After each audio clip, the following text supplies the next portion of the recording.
Hello dear students, my name is B D Sharma and स्वागत करते हैं आप सभी का एक बार फिर से वीडियो क्लासेस के इस ऑफिशियल प्लेटफॉर्म पे।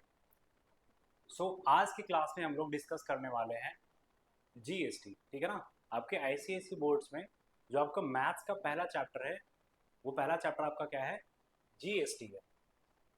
ठीक है ना। GST, goods and services tax. आज हम लोग इसके बारे में पढ़ने वाले हैं और आज की क्लास में पढ़ने के बाद आपको जीएसटी में कोई दिक्कत नहीं होगा। ठीक है ना। बहुत सारे स्टूडेंट्स का कंफ्यूजन होता है, सर इंट्रा स्टेट क्या होता है, इंटर स्टेट क्या होता है, ठीक है ना, मार्क प्राइस क्या होता है, डिस्काउंट निकालने में हमको दिक्कत हो जाता है कि डिस्काउंट कैसे निकाले, क्या करें। सारा का सारा हम लोग इसमें आप डिस्कस करेंगे। कॉन्सेप्ट भी हम लोग अच्छा अच्छा पढ़ेंगे इसमें। जल्दी उसका सॉल्यूशन कैसे निकालें वो भी हम लोग इसमें देखेंगे, क्योंकि अगर आपके पास एमसीक्यू टाइप से सवाल आता है तो एमसीक्यू वाले सवाल में क्या होता है कि आप जल्दी अगर आंसर निकाल लेते हैं ना, तो आपके पास टाइम अच्छा खासा बच जाता है जो डिफिकल्ट सवाल को करने के लिए। ठीक है ना। बाकी अगर आपसे रिटन फॉर्मेट में जो होता है लैंग्वेज बेस्ड वाला सवाल, अगर वो सवाल का तो आपको सारा का सारा लिखना ही पड़ता है। ठीक है। तो आज के लेक्चर में हम लोग सारा का सारा चीज़ पढ़ने वाले हैं। वीडियो के अंत तक देखिएगा, आपको सारा का सारा चीज़ समझ में आ जाएगा। ठीक है ना। और लगभग चीज़ हम लोग आज जीएसटी वाले आज की क्लास में जीएसटी को कवर अप कर लेंगे। ठीक है ना। फिर अगर छोटा मोटा अगर कोई पार्ट बचेगा तो नेक्स्ट क्लास में हम इसको क्या कर लेंगे, डिस्कस कर लेंगे। ठीक है ना। तो चलिए स्टार्ट करते हैं बिना डिले किए हुए जीएसटी। सबसे पहला बात अगर हम बात करते हैं कि जीएसटी, ठीक है ना, जीएसटी का फुल फॉर्म क्या होता है, तो goods and services tax. Goods and, ऐसे लिखेंगे इसको, goods and services tax. Goods and services tax, sir ये क्या होता है गुड्स एंड सर्विसेज टैक्स? एकदम छोटा छोटा पॉइंट पे हम लोग बात करेंगे और एकदम आपको एडवांस लेवल तक लेके जाएंगे। ठीक है ना। तो जीएसटी जो होता है, आप लोग मान लेते हैं कोई भी सामान खरीदते हैं, ठीक है ना, कोई भी सामान खरीदते हैं तो सामान के ऊपर गवर्नमेंट को टैक्स चाहिए होता है। सर गवर्नमेंट को टैक्स क्यों चाहिए होता है? कोई भी एडमिनिस्ट्रेशन को चलाना होता है, जैसे आप कहीं भी ट्रैफिक वगैरह में जा रहे हैं, रोड से जा रहे हैं, ठीक है ना, तो वहाँ पर क्या होता है, गवर्नमेंट एम्प्लॉई होते हैं। ठीक है ना। जैसे आपका कोई किसी से झगड़ा हो जाता है, आप पुलिस को कॉल करते हैं, लेकिन पुलिस आपके लिए कोई भी चार्ज नहीं करती वो पुलिस आपको, तो पुलिस को चार्ज कौन देता है? वो फ्री में तो काम कर नहीं रहा है, वो उसको कोई ना कोई तो चार्ज दे रहा है। तो चार्ज वो कौन देती है? गवर्नमेंट देती है। तो गवर्नमेंट अपने पैकेट से उसका अपने चार्ज नहीं देती है। गवर्नमेंट इसी तरीके से क्या करती है, हम लोग जो जनता है, ठीक है ना, देश का जितना भी आदमी है, जनता लोग है, सबसे वो लोग क्या करता है, टैक्स के रूप में कुछ इन्वेस्टमेंट ये लोग क्या करता है, कलेक्ट करता है। ठीक है ना। वही हम लोग का क्या होता है, गुड्स एंड सर्विसेज टैक्स। जैसे कोई भी आप सामान खरीदने जाते हैं ना, तो वहां बस आपको टैक्स देना पड़ता है। जैसे आप कपड़ा खरीदने गए तो देखिएगा, जब आप इनवॉइस बनाते हैं ना, तो इनवॉइस के नीचे में लिखा हुआ रहता है CGST है, SGST है, या फिर IGST है, सारा का सारा चीज वहां पर लिखा हुआ रहता है। तो इसीलिए क्या करती है गवर्नमेंट, टैक्स वसूल करती है जनता से, और उस टैक्स से वो क्या करती है, अलग अलग एडमिनिस्ट्रेशन चलाती है। ठीक है ना। जैसे CBI वगैरह हो गया, पुलिस वाला हो गया, ट्रैफिक पुलिस हो गया, ये सारा का सारा चीज वहीं से चलता है। ठीक है। अब यहाँ पर अगर गुड्स एंड सर्विसेज टैक्स का बात करें तो इस पे बात करने से पहले आपको कुछ कुछ चीज समझना पड़ेगा। क्या क्या चीज समझना पड़ेगा? जैसे आप मान लेते हैं कोई भी दुकान में गए, तो दुकान में क्या रहता है, उस पर कोई प्राइस मार्क किया हुआ रहता है। ठीक है ना। तो प्राइस मार्क किया रहता है, जैसे मान लेते हैं कि कोई भी आप शर्ट खरीदने गए, इस तरीके से आपका जो क्या है, यहाँ पर मान लेते हैं कि इस तरीके से आपका कोई शर्ट है। ठीक है ना। ये मान लेते हैं आपका कोई शर्ट है। अगर आप मॉल में शर्ट खरीदने जाते हैं तो शर्ट पे क्या लिखा हुआ रहता है, MRP लिखा हुआ रहता है। ठीक है ना। MRP लिखा हुआ था, मान लेते हैं कि MRP लिखा लिखा हुआ कितना, 1000 रुपीज। ठीक है। तो आपको छोटा छोटा टर्म्स यहाँ पर समझना पड़ेगा कि MRP क्या होता है, सेलिंग प्राइस क्या होता है, कोस्ट प्राइस क्या होता है, उसका डिस्काउंट क्या होता है, सारा का सारा चीज हम समझते हैं, फिर हम लोग जीएसटी पे आ जाएंगे। ठीक है। तो जो प्राइस उस पर्टिकुलर आपका जो सामान होता है उसको लिखा हुआ रहता है, उसी को क्या बोलते हैं, मार्क प्राइस। ठीक है ना। उसको बोलते हैं मार्क, MRP, मार्क प्राइस को, इसका फुल फॉर्म होता है मार्केट रिटेल प्राइस। ठीक है ना। Market retail price, retail price. ठीक है ना। Market retail price. अब आप मार्केट रिटेल प्राइस, वहां पास मार्केट पे लिखा हुआ रहता है, और उसी के ऊपर में एक छोटा सा बैनर भी लगा हुआ आपको दिखा दिखा होगा कि flat flat 20% discount, flat 20% discount. आपको डिस्काउंट दिया गया, कितना का डिस्काउंट दिया गया, 20% का डिस्काउंट दिया गया साथ साथ में। मतलब इसका क्या है कि जो भी प्राइस है, प्राइस का आपको 20% चार्ज नहीं देना पड़ेगा, जो भी उसका अदर 20% के बाद जो चार्ज मिलेगा आपको वो चार्ज देना पड़ेगा। तो यहाँ पर से क्या होता है, डिस्काउंट होता है आपको, ठीक है ना, डिस्काउंट होता है जो आपको डिस्काउंट देना पड़ेगा वहां पर, ठीक है। ये हो गया। डिस्काउंट के बाद क्या होता है, सेलिंग प्राइस। सेलिंग प्राइस क्या होगा sir, selling price, selling price क्या होता है कि जैसे मान लेते हैं कि 1000 उसका क्या था, एमआरपी था। तो 1000 अगर एमआरपी था, अगर सर हम 1000 का अगर हम डिस्काउंट निकालें, ठीक है ना, तो 1000 का अगर हम 20% निकाल देंगे ना, परसेंट तो आपको निकालने आता ही होगा कि किसी भी संख्या का कितना परसेंट कैसे निकालें, ठीक है। तो अगर हम 1000 का 20% सर निकाल देंगे तो मेरे पास क्या आ गया, डिस्काउंट प्राइस आ गया। तो डिस्काउंट प्राइस कितना है, 2000 रुपीज उसका क्या है, डिस्काउंट प्राइस है। 1000 रुपीज पूरा एमआरपी था, डिस्काउंट अगर आपको 200 का मिल गया तो आपको सामान कितना देना पड़ेगा, कितना देना पड़ेगा सामान के लिए, तो आप बोलिएगा सर 1000 में से 200 माइनस कर दीजिए, तो यहाँ पास कितना आ जाएगा, 800 रुपीज, 800 रुपीज देना पड़ेगा। तो वो जो सेलर होगा, जो काउंटर पे सेल कर रहा होगा, उसके लिए सेलिंग प्राइस कितना आ जाएगा, 800 रुपीज क्या आ जाएगा, सेलिंग प्राइस हो जाएगा।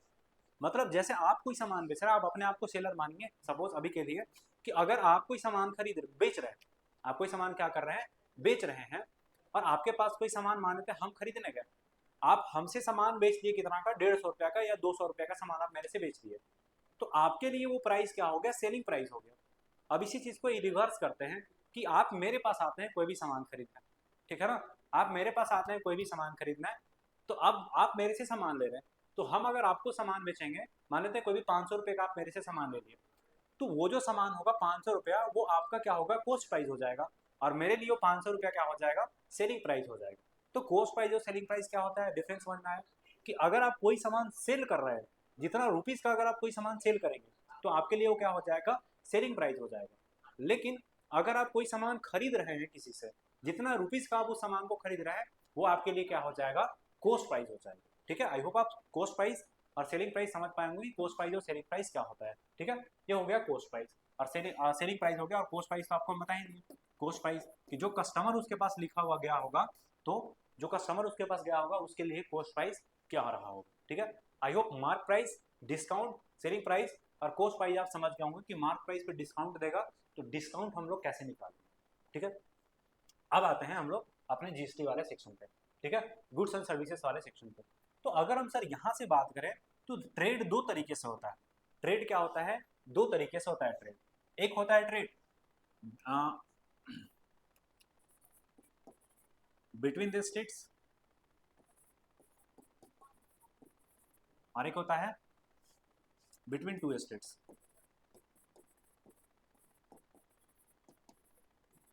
ठीक है। दो तरीके का ट्रेड होता है। अब देखिए ट्रेड समझिए, जैसे कोई सामान आप खरीदने का, ठीक है ना, मान लेते हैं कोई भी आप शर्ट वगैरह कोई भी आप वैसा प्रीशियस सामान खरीदने गए, दुकानदार आपको बोला कि अभी मेरे पास स्टॉक में नहीं है, आप एक दिन या फिर एक घंटा आप रुक जाइए, एक घंटा आप रुक जाइए, स्टॉक से हम मंगवा के आपको दूसरे जगह से दे देते हैं। तो ऐसा तो नहीं है ना कि एक घंटा में वो सामान वो कहीं बाहर से विदेश से सामान मंगवा लेगा या फिर दूसरे स्टेट से सामान मंगवा लेगा, वैसा नहीं होगा, ठीक है ना। या फिर एक और सामान है, एक और चीज़ है कि यहाँ पास अब क्या है इसमें कि बोलेगा कि नहीं 2 दिन 3 दिन का समय दीजिए। जैसे मान लेते हैं कि आप कोई भी स्टेट में हैं, जैसे मान लेते हैं आप रांची झारखंड में, रांची में मान लेते हैं, ठीक है, आप कहीं डायमंड का ये करने गए, ट्रेड करने गए, किसी से खरीदने गए डायमंड, ठीक है ना, तो ट्रेडर आपको बोलता है, जो वहाँ पर सेलर होगा बोलता है कि सर 2 दिन आप वेट कर लीजिए, 2 दिन आप वेट कर लीजिए, हम क्या करेंगे बाहर से आपके लिए सामान मंगवा देंगे। बाहर से मतलब वो क्या करेगा, दूसरे स्टेट से क्या करेगा, सामान मंगवा लेगा, ठीक है ना। जैसे डायमंड कहाँ ज़्यादा बनता है, गुजरात में बनता है, तो क्या करेगा गुजरात से सामान झारखंड में मंगवा लेगा। लेकिन ये वाला जो है ये बोलेगा कि नहीं आप एक घंटा रुक जाइए, आप एक घंटा रुक जाइए, हम एक घंटा में आपको सामान मंगवा के दे देते हैं। तो ये क्या करेगा, आस पास में जाएगा, किसी के दुकान में अगर स्टोर में सामान होगा तो वहां से खरीद के ले आएगा और आपको बेच देगा। तो ट्रेड दो तरीके से होता है, एक बिटवीन द स्टेट, मतलब एक स्टेट के अंदर में होता है। जैसे मान लेते हैं मेरे पास एक स्टेट है, ठीक है ना, एक स्टेट हम मान लेते हैं कोई भी है, मेरे पास बिहार है, ठीक है, एक मेरे पास बिहार है स्टेट, इस स्टेट के अंदर अंदर अंदर ये जो सारा का सारा ट्रेड हो रहा है, ठीक है ना। लेकिन यहाँ पास जो है बिटवीन टू स्टेट, एक जो एक बिहार है, मान लेते ये मेरे पास बिहार है और ये मेरे पास क्या है, झारखंड है, ये मेरे पास बिहार है और ये मेरे पास झारखंड है। कोई सामान बिहार से झारखंड जा रहा है, या फिर कोई झारखंड कोई बिहार, सॉरी, कोई सामान जो है बिहार से झारखंड जा सकता है, या फिर कोई सामान झारखंड से बिहार आ सकता है।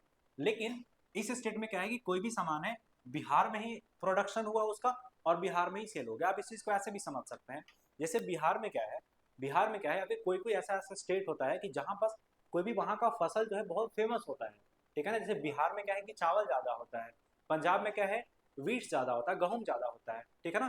तो ऐसा तो नहीं है कि वो लोग सारा का सारा सामान बनाएगा और खुद ही कंज्यूम कर ले, नहीं। वो लोग कमाने का पर्पज से क्या करता है, बाहर में एक्सपोर्ट करता है। जैसे गर्मी का सीजन में आप लीची खाते होंगे, ठीक है ना। तो लीची सबसे ज़्यादा, लीची का प्रोडक्शन कहाँ पर होता है, लीची सबसे ज़्यादा कहाँ पर उगता है, बिहार में उगता है। तो ऐसा तो नहीं है कि लीची बिहार में उगता है तो सारा का सारा लीची बिहार में रह गया। वो क्या करता है, अदर अदर स्टेट में जाता है। तो क्या हो गया कि एक स्टेट से दूसरे स्टेट में जा रहा है। लेकिन क्या है कि ऐसा नहीं है कि जो बिहार में लीची बनता है वो बिहार में नहीं बिकता है, वो बिहार में भी बिकता है। तो बिहार के अंदर ही मतलब एक सिंगल सा स्टेट में भी हम ट्रेड कर सकते हैं और एक दो स्टेट के बीच में भी हम ट्रेड कर सकते हैं, ठीक है ना। यहाँ पर अगर बात करेंगे, यहाँ पास अगर एक स्टेट रहेगा और यहाँ पास दो स्टेट रहेगा, तो अगर एक स्टेट के बीच में अगर होगा तो इसको हम क्या बोलेंगे, इंट्रा स्टेट, इंट्रा स्टेट। और इसको हम बोलेंगे इंटर स्टेट, इंटर स्टेट, ठीक है ना। अब इस बात को समझिएगा, अब यहाँ पर समझिएगा कि अगर एक स्टेट के बीच में, अगर सिर्फ एक स्टेट में ही हो रहा है ट्रेड, एक स्टेट के अंदर ही ट्रेड हो रहा है, तो हम उसको क्या बोलेंगे, इंट्रा स्टेट ट्रेडिंग बोलेंगे। लेकिन अगर कभी भी दो डिफरेंट स्टेट के बीच में ट्रेड हो रहा है तो हम उसको क्या बोलेंगे, इंटर स्टेट ट्रेड बोलेंगे, ठीक है। आई होप आप समझ पाएंगे कि इंटर स्टेट क्या होता है। हम उतना देर से आपको इंटर स्टेट और इंट्रा स्टेट समझा देते हैं। इंट्रा स्टेट बस आपको यही चीज समझना, अगर आपको इंट्रा स्टेट और इंटर स्टेट समझ में आ गया तो जीएसटी आपका चैप्टर लगभग 70% खत्म हो जाए, ठीक है। एक बार फिर से इंट्रा स्टेट और इंट्रा स्टेट का बात करते हैं। सर इंट्रा स्टेट क्या होता है, इंट्रा स्टेट होता है एक स्टेट के अंदर ही क्या हो रहा है, ट्रेड हो रहा है। और इंटर स्टेट जैसे नेक्स्ट पेज पे आपको समझाते हैं, यहाँ पर इंटर स्टेट और इंट्रा स्टेट, इंटर स्टेट और यहाँ पर लिखते हैं इंट्रा स्टेट। उल्टा लिख दिया क्या, अच्छा कोई बात नहीं, इंट्रा स्टेट, इंट्रा स्टेट, ठीक है ना।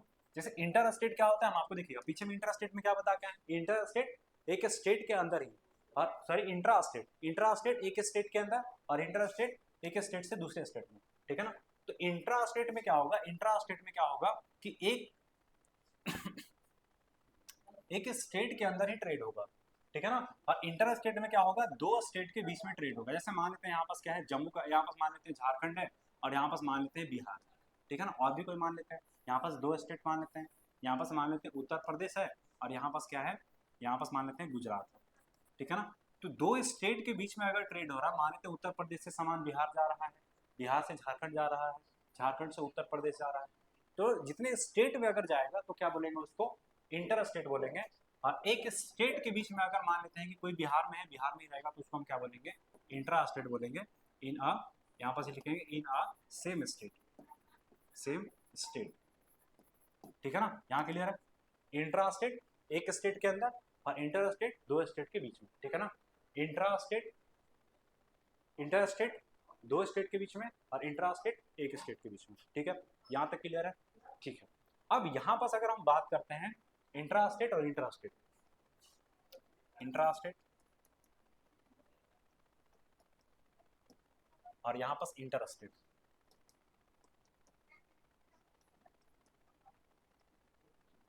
ठीक है। इंट्रा स्टेट और inter state, sir intra state में क्या हो रहा था, देख लीजिए पीछे भी, इंट्रा स्टेट में क्या हो रहा था, एक स्टेट के अंदर हो रहा था, ठीक है ना। इंटर स्टेट में क्या हो रहा था, एक स्टेट के अंदर हो रहा था, ठीक है ना, इंट्रा स्टेट में। और इंटर स्टेट में क्या हो रहा था, दो स्टेट के बीच में होता था, ठीक है। तो यहाँ पर सब अलग अलग तरीके का जीएसटी आता है इंटर स्टेट और इंट्रा स्टेट में, ठीक है। यहाँ पर जो है इंटर स्टेट में, इंटर स्टेट मतलब क्या है कि एक स्टेट के बीच में ट्रेड होगा, ठीक है ना। तो एक स्टेट के अगर बीच में ट्रेड होगा तो यहाँ पर क्या करता है मतलब, और यहाँ पर देखिए इंटर स्टेट, ठीक है, एक मिनट, ठीक है। यहाँ पास इंटर स्टेट और यहाँ पास इंट्रा स्टेट, यहाँ पास क्या है कि दो स्टेट के बीच में ट्रेड होगा इंटर स्टेट में, ठीक है। तो यहाँ पास अगर इंट्रा स्टेट आएगा और यहाँ पास क्या है कि इंटर स्टेट आएगा, ठीक है ना, गलती तो नहीं लिख दिया ना। यहाँ पास देखिएगा इंटर स्टेट, इंट्रा स्टेट एक स्टेट के बीच में और इंटर स्टेट दो स्टेट के बीच में, ठीक है ना। इंटर स्टेट, इंट्रा स्टेट एक स्टेट के बीच में और इंट्रा स्टेट दो स्टेट के बीच में, ठीक है। तो यहाँ पास अगर हम बात करेंगे तो देखिएगा, अगर आप दो स्टेट के बीच में ट्रेड कर रहे हैं तो आपको सिर्फ और सिर्फ क्या देना पड़ेगा, एक जीएसटी देना पड़ेगा, जो कि आईजीएसटी देना पड़ेगा। आईजीएसटी का मतलब होता है integrated, integrated GST, integrated GST, ठीक है ना। और अगर आप एक स्टेट के बीच में दे रहे हैं तो आपको दो तरीके का जीएसटी देना पड़ेगा, ठीक है ना। एक आपको देना पड़ेगा सीजीएसटी और एक आपको देना पड़ेगा एसजीएसटी, एसजीएसटी, ठीक है ना। सीजीएसटी का मतलब होता है सेंट्रल जीएसटी, सेंट्रल जीएसटी, ठीक है ना। और एसजीएसटी का मतलब होता है स्टेट जीएसटी, स्टेट जीएसटी, ठीक है ना। जैसे हम मान लेते हैं इस तरीके से, अब यहाँ पर समझिएगा इस बात को। जैसे हम मान लेते हैं कि मेरे पास कोई भी इंटर स्टेट ट्रेडिंग हो रहा है, मतलब एक स्टेट के इंट्रा स्टेट, मान लेते हैं कोई एक इंट्रा स्टेट एक स्टेट के बीच में ट्रेडिंग हो रहा है, ठीक है ना। जीएसटी जो है वहां पर कोई भी सामान लग रहा है, जीएसटी मान लेते हैं कि 10% लग रहा है, समझिएगा इस बात को कि जीएसटी मान लेते हैं कितना परसेंट लग रहा है, 10% लग रहा है। तो अगर इंट्रा स्टेट जीएसटी होगा, ठीक है ना, इंट्रा स्टेट अगर ट्रेडिंग होगा तो क्या करेगा, सी जीएसटी और एस जीएसटी में ये क्या हो जाएगा, बाइफरगेट हो जाएगा। लेकिन अगर इंटर स्टेट ट्रेडिंग हो रहा है, ठीक है ना, इंटर स्टेट मतलब एक स्टेट से दूसरे स्टेट में जा रहा है, यहाँ पर ले लेते हैं कोई भी उत्तर प्रदेश और बिहार ले लेते हैं, ठीक है ना, उत्तर प्रदेश और बिहार ले लेते हैं। तो अगर एक स्टेट से दूसरे स्टेट में जा रहा है तो सिर्फ एक जीएसटी लगेगा, कौन सा जीएसटी लगेगा, आई जीएसटी लगेगा, ठीक है। जैसे ऐसे समझिए कि दो एक समान है, ठीक है, दोनों समान में दोनों कंडीशन देख लेते हैं आपस, ये जीएसटी को बीच में रखते हैं, कोई समान है, ठीक है ना, दो कंडीशन देख लेते हैं आपस, कोई समान है, कोई समान जो है ट्रेडिंग हो रहा है। एक कंडीशन है कि इंट्रा स्टेट मतलब एक स्टेट के अंदर ही ट्रेडिंग हो रहा है, और एक कंडीशन है कि इंटर स्टेट हो रहा है मतलब दो स्टेट के बीच में ट्रेडिंग हो रहा है, ठीक है। तो अगर एक स्टेट के बीच में ट्रेडिंग होगा ना, तो ये जो जीएसटी है आपका 10% का, वो सी जीएसटी और एच जीएसटी में क्या हो जाएगा, इक्वली बाइफरगेट हो जाएगा। मतलब 5% सेंट्रल गवर्नमेंट रखेगी और 5% स्टेट गवर्नमेंट रखेगी, अगर एक स्टेट के बीच में ट्रेडिंग हो रहा है। लेकिन अगर एक स्टेट से दूसरे स्टेट में जा रहा है तो सिर्फ एक जीएसटी लगेगा, जो कि आई जीएसटी, जो कि जितना परसेंट जीएसटी लग रहा था उतना परसेंट जीएसटी लग जाएगा यहाँ से, ठीक है ना। एक और एग्जांपल आपको बताते हैं, यहीं पास ले लेते हैं एक और एग्जांपल। जैसे मान लेते हैं यहाँ पास क्या है कि कोई एक जीएसटी है मेरे पास, कोई एक सामान को हम ट्रेड कर रहे हैं, जैसे मान लेते हैं उसका जो जीएसटी है, उसका जो जीएसटी है मान लेते हैं 28% का जीएसटी है, ठीक है ना। 28% का मान लेते हैं उसका क्या है, जीएसटी है, ठीक है। तो अगर सर 28% का जीएसटी है, अगर एक स्टेट के अंदर में वो क्या हो रहा है, ट्रेड हो रहा है, तो उसमें लगेगा सी जीएसटी और एस जीएसटी लगेगा, ठीक है। तो एक स्टेट के अंदर में हो रहा है तो क्या हो जाएगा, बाइफरगेट हो जाएगा, मतलब 14% सी जीएसटी हो जाएगा और 14% क्या हो जाएगा, एस जीएसटी हो जाएगा यहाँ से। लेकिन अगर एक स्टेट से दूसरे स्टेट में वो ट्रांसफर हो रहा है तो क्या करेगा, मात्र सिंगल जीएसटी लगेगा, जो कि आई जीएसटी लगेगा, और 14% का जीएसटी लगेगा, ठीक है ना। आई होप आप इंट्रा स्टेट और इंटर स्टेट में क्या डिफरेंस समझ पाए होंगे। और टैक्स लगता है तो इंट्रा स्टेट में क्या होता है कि जितना भी जीएसटी होता है उसको बाइफरगेट कर देते हैं, और इंटर स्टेट में क्या होता है कि बाइफरगेट नहीं करते हैं, जितना परसेंट जीएसटी होता है उतना ही परसेंट हम जीएसटी मात्र छोड़ देते हैं, ठीक है ना। अब कुछ कुछ सवाल है, सवाल हम लोग कर लेते हैं तो आपका कॉन्सेप्ट क्या है और ज्यादा क्लियर हो जाएगा, ठीक है ना। चलिए सवाल करते हैं कुछ। अब यहाँ पर देखिएगा, ये मेरे पास सवाल है, एक बार सवाल को पढ़िए।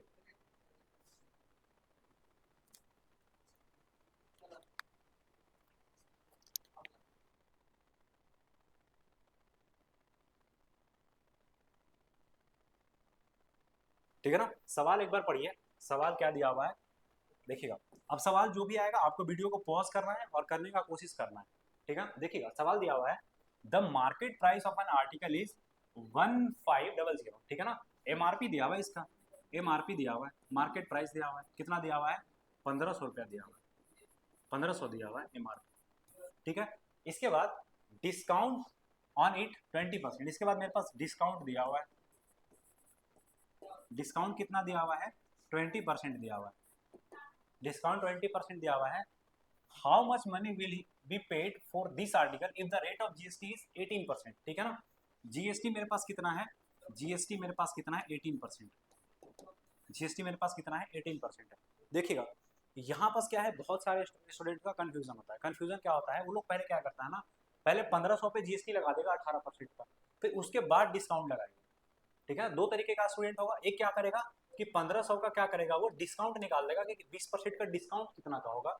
लेकिन एक दूसरा स्टूडेंट का क्या होगा कि 15% का पहले क्या करेगा, 18% जीएसटी निकाल देगा फिर डिस्काउंट निकालेगा।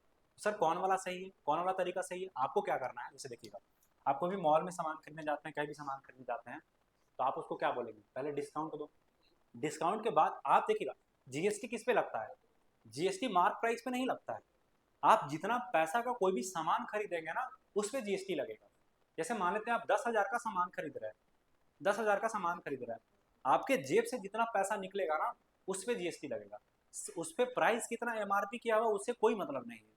होता है कोई कोई दुकान वाला होता है कि जितना प्राइस रहेगा उतना ही लेगा आपसे वो, लेकिन कोई कोई दुकान वाला क्या करता है कि प्राइस रहता है, प्राइस में क्या करेगा, कुछ ना कुछ डिस्काउंट देगा।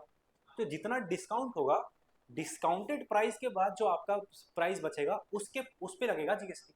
ठीक है ना। तो यहीं पर अगर हम बात करें तो सर अगर मेरे पास एमआरपी अगर 1,500 रुपया का है, डिस्काउंट मेरे पास 20% का है, ठीक है ना, तो यहाँ पर डिस्काउंट निकाल लेते हैं कि डिस्काउंट कितना का आएगा। तो डिस्काउंट कितना का आएगा, 1,500 का यहाँ पर क्या कर देंगे, 20% निकाल देंगे। ठीक है ना, 1,500 का 20% निकाल देंगे क्योंकि यहाँ पर 20% का डिस्काउंट है। तो डिस्काउंट मेरे पास यहाँ पर कितना का आ जाएगा, 300 का मेरे पास डिस्काउंट आ जाएगा। 300 का मेरे पास क्या आ जाएगा, डिस्काउंट आ जाएगा। ठीक है ना। तो डिस्काउंटेड प्राइस मेरे पास क्या आ जाएगा, डिस्काउंटेड प्राइस, मतलब डिस्काउंटेड प्राइस का मतलब क्या होता है कि मार्क प्राइस था, डिस्काउंट 300 रुपया का है, तो डिस्काउंटेड प्राइस 1,500 में से हम माइनस कर देंगे कितना, 300, तो यहाँ पास कितना हो जाएगा, 1,200 हो जाएगा। अब आपको उस सामान के लिए कितना देना पड़ेगा, 1,200 रुपया देना पड़ेगा। ठीक है। अब 1,200 पे ये जीएसटी लगाएगा 18%। ठीक है ना। तो टैक्स कितना लग जाएगा, जीएसटी, जीएसटी मेरे पास कितना लग जाएगा, 1,200 का 18%, 1,200 का कितना लग जाएगा, 18%। तो जो 2 जीरो से 2 जीरो यहाँ पास कट जाएगा, तो मेरे पास कितना आ जाएगा, 18 इंटू 12 आ जाएगा। ठीक है ना, 12×8 = 96। ठीक है ना, कहीं 9 और 12×9 कितना आ जाएगा, 221। ठीक है ना, ये हो जाएगा मेरे पास। अब देखिएगा 1,200 का सामान आप खरीद रहे हैं जिसमें आप 216 रुपये अलग से जीएसटी दे रहे हैं, तो अमाउंट आप उसको कितना पे करेंगे। ठीक है ना, यहाँ पास लिख देंगे पेएबल अमाउंट, पेएबल अमाउंट। अब पेएबल अमाउंट कितना होगा मेरे पास, पेएबल अमाउंट हो गया 1,200, तो मेरे पास सामान का प्राइस हो गया और 216 रुपया मेरे पास जीएसटी है, तो 216 रुपया मेरे पास जीएसटी है, तो कितना हो जाएगा, 1,416 रुपया हो जाएगा। तो 1,416 कहाँ पास है, बी नंबर ऑप्शन है, 1,416 रुपीज़ आपको देना पड़ेगा इस सामान के लिए। ठीक है ना, समझ पाए होंगे आप इस सवाल को। पहले एक बार फिर से एक्सप्लेन कर देते हैं क्या बोला हुआ है। सवाल में सिर्फ मार्क प्राइस दिया हुआ 1,500, मार्क प्राइस के बाद मेरे पास डिस्काउंट दिया हुआ था 20% का, तो 20% का हम क्या कर दिए, डिस्काउंट निकाल दिए। डिस्काउंट निकालने के बाद हम क्या कर दिए, डिस्काउंटेड प्राइस मेरे पास आ गया 1,200। हम आपको पहले भी बताए थे, फिर भी बता रहे हैं कि आपका जो जीएसटी लगेगा, आप पे जो जीएसटी लगेगा, कोई भी आप सामान खरीद रहे हैं आपको उस पर जीएसटी देना पड़ेगा। तो जो आपको जीएसटी देना पड़ेगा, जितना आप उस सामान के लिए पे करेंगे आपको उस पर जीएसटी देना पड़ेगा। मार्क प्राइस कितना है उससे कोई मतलब नहीं है। ठीक है ना, अगर सामान आपको मार्क प्राइस पे मिल रहा है तो आपको मार्क प्राइस पे देना पड़ेगा, लेकिन सामान आपको डिस्काउंट प्राइस पे मिल रहा है कि मार्क प्राइस है, उस पर आपको कुछ डिस्काउंट मिल रहा है, तो आप उस पर क्या करेंगे, जीएसटी देंगे। मतलब जितना आपका पैसा आप देंगे उस सामान के लिए आपको उस पर जीएसटी देना पड़ेगा। ठीक है, आई होप आप क्लियर हो गया होगा ये वाला सवाल। अगला सवाल देखिए, ये सवाल देखिए। अब क्या है कि यहाँ पास दो सामान खरीद रहा है, ठीक है। Following bill shows the GST rate and the mark price of article A and B. The following bill shows the GST rate and the mark price of article A and B. ठीक है ना, यहाँ पर मेरे पास दो article है, एक article a है, एक आर्टिकल बी है। ठीक है ना, इस तरीके से कर देते हैं, एक आर्टिकल ए है, एक आर्टिकल बी है। आर्टिकल ए का मार्क प्राइस कितना है, 1,000 है, और इसमें रेट ऑफ जीएसटी कितना है, 5% का है। ठीक है ना, आर्टिकल बी का मार्क प्राइस कितना है, 2,000 रुपया है, और रेट ऑफ जीएसटी कितना है, 12% का है। तो आपको ये बताना है कि टोटल पैसा आपको कितना देना पड़ेगा। ठीक है ना, आपको ये बताना है कि टोटल पैसा आपको कितना देना पड़ेगा। ठीक है, तो क्या आएगा, अब देखिएगा यहाँ पर। अब इसको कैसे करेंगे, अगर हम ए का देखें, सिर्फ ए और बी का इंडिविजुअल निकालेंगे और बाद में क्या करेंगे, दोनों को ऐड कर देंगे। तो अगर ए का सर मार्क प्राइस 1,000 रुपीज है और रेट ऑफ जीएसटी कितना है, 5% है, तो यहाँ पास तो डिस्काउंट का बात ही नहीं कर रहा है, यहाँ पास तो कहीं डिस्काउंट ही नहीं दे रहा, मतलब जो मार्क प्राइस है उसी पे सामान बेच रहा है, कोई बात नहीं। ठीक है, तो मार्क प्राइस पे अगर सामान बेच रहा है, ठीक है ना, तो यहाँ पास जीएसटी निकाल लेंगे। जीएसटी कितना आ जाएगा, 1,000 का 5% जीएसटी आ जाएगा, तो 1,000 का हम क्या करेंगे, यहाँ पास 5% जीएसटी निकाल लेंगे, तो कितना आ जाएगा जीएसटी यहाँ पास मेरे पास, 500 रुपीज। ठीक है ना, तो आर्टिकल ए के लिए अमाउंट पेएबल कितना होगा, अमाउंट पेएबल आर्टिकल ए के लिए अमाउंट पेबल कितना होगा 1000 रुपीज, ठीक है ना, 50 आएगा यहाँ पास 1000 का 5%, ठीक है ना, यहाँ पास 50 आएगा, ठीक है 50 आएगा 1000 और प्लस यहाँ पास कितना आ जाएगा 50 आ जाएगा, तो 1050 आ जाएगा। अमाउंट पेएबल आर्टिकल ए के लिए कितना आएगा 1050 आ जाएगा। आर्टिकल बी का फिर वैसे ही निकाल लेंगे, तो आर्टिकल बी का यहाँ से निकाल लेंगे इस तरीके से। आर्टिकल बी का जीएसटी कितना देना पड़ेगा, जीएसटी इसका 12% का है, तो 2000 का यहाँ से कितना निकाल देंगे 12% निकाल देंगे, ठीक है, तो 2000 का 12% 2 जीरो से 2 जीरो कट जाएगा यहाँ पास और 240 आ जाएगा, 240 आ जाएगा, ठीक है। तो अमाउंट पेएबल कितना हो जाएगा आर्टिकल बी के लिए, अमाउंट पेएबल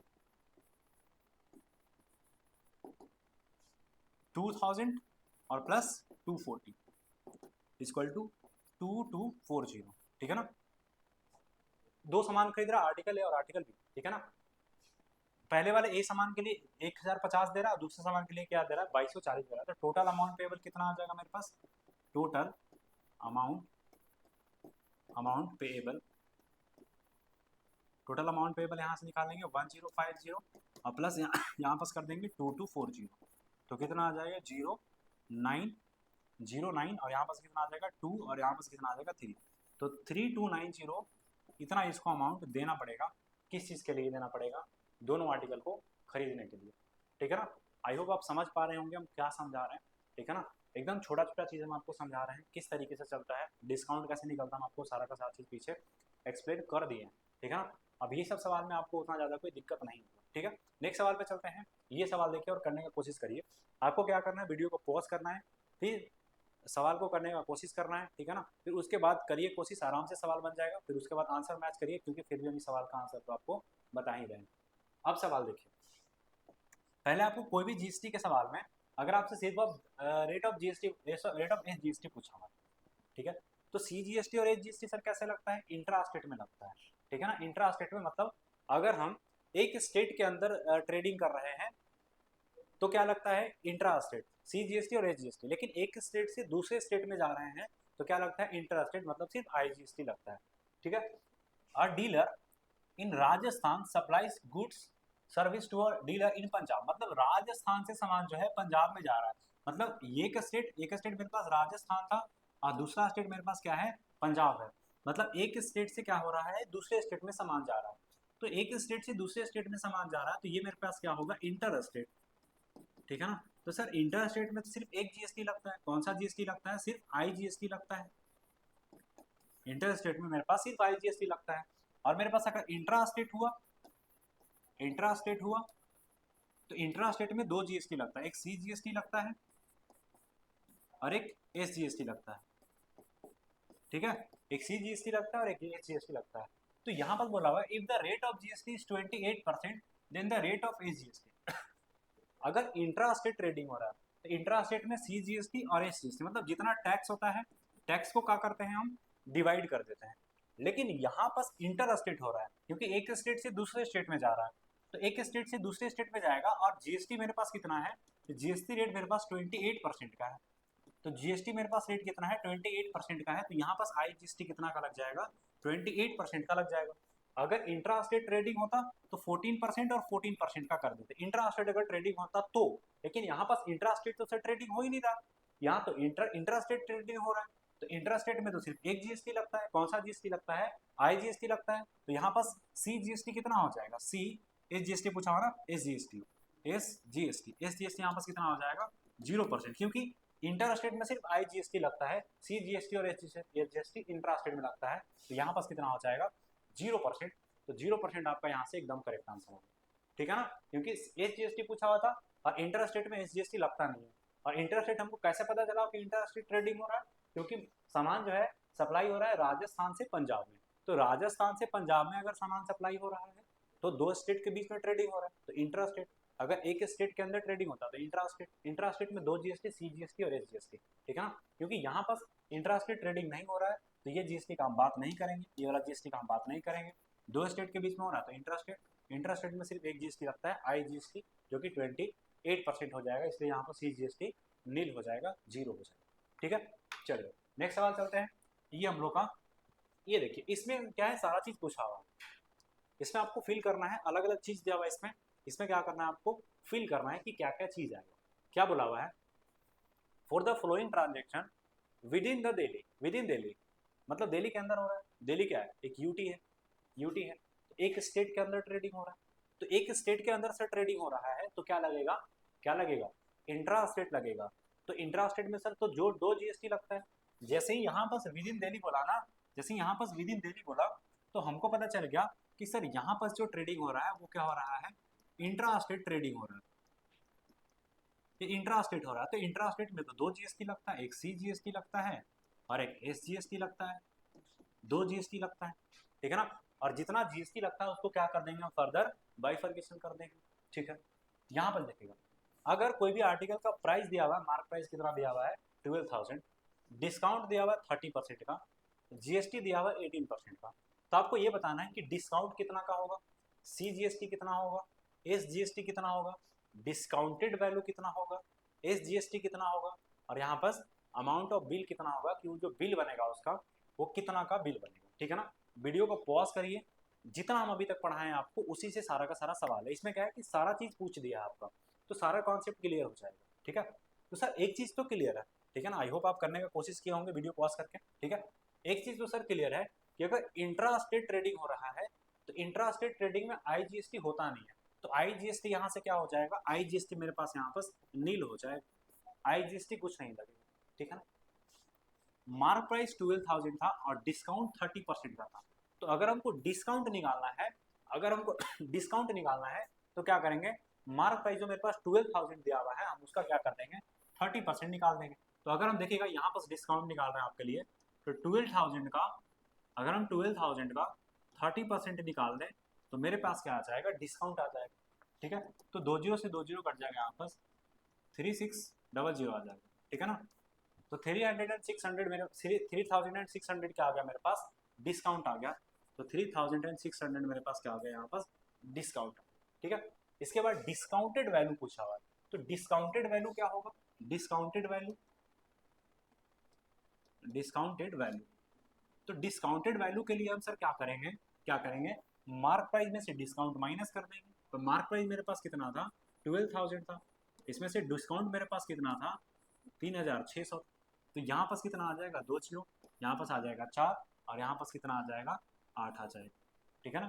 तो 8,400 मेरे पास क्या हो गया, डिस्काउंटेड वैल्यू आ गया, ठीक है ना। तो 8,400 मेरे पास क्या आ गया, डिस्काउंटेड वैल्यू आ गया, ठीक है। इसके बाद बोला हुआ है सी जीएसटी, सी जीएसटी उसको कितना देना पड़ेगा, सर रेट ऑफ जीएसटी कितना है यहाँ पास 18% का है, अगर रेट ऑफ जीएसटी अगर 18% है, इंट्रा स्टेट ट्रेडिंग हो रहा है, तो यहाँ पास क्या लगेगा सी जीएसटी लगेगा और यहाँ पास क्या लगेगा एस जीएसटी लगेगा।